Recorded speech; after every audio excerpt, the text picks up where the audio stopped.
BJP லைனுக்கு இல்ல மோடியோட எண்ணத்துக்கு, அமித்ஷா எண்ணத்துக்கு மாற்றாக எடப்பாடி பழனிசாமி ஒரு கருத்தை வச்சாருன்னா அவர் கதி என்ன?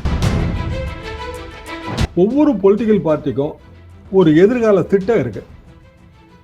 சீமானுக்கு போன தடவை என்ன திட்டம்னா,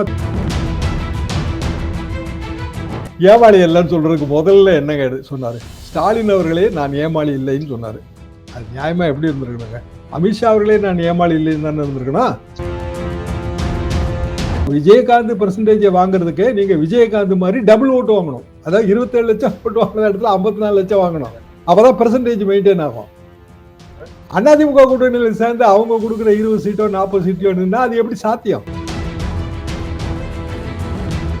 வைஸ் பிரசிடென்ட் தன்கர் பிஜேபியோட செல்ல பிள்ளையா இருந்தாருங்க. பிஜேபி கைகாட்டின இடத்துல எல்லாம் கல்கத்தால அவர் பாஞ்சாரு. ஒரு 2-3 மணி நேரத்துக்குள்ள அவர் தூக்கிட்டாங்க. அவர் இப்ப ராஜஸ்தான் பாலிடிக்ஸ் தான் ரிட்டர்ன் ஆக போறாரு.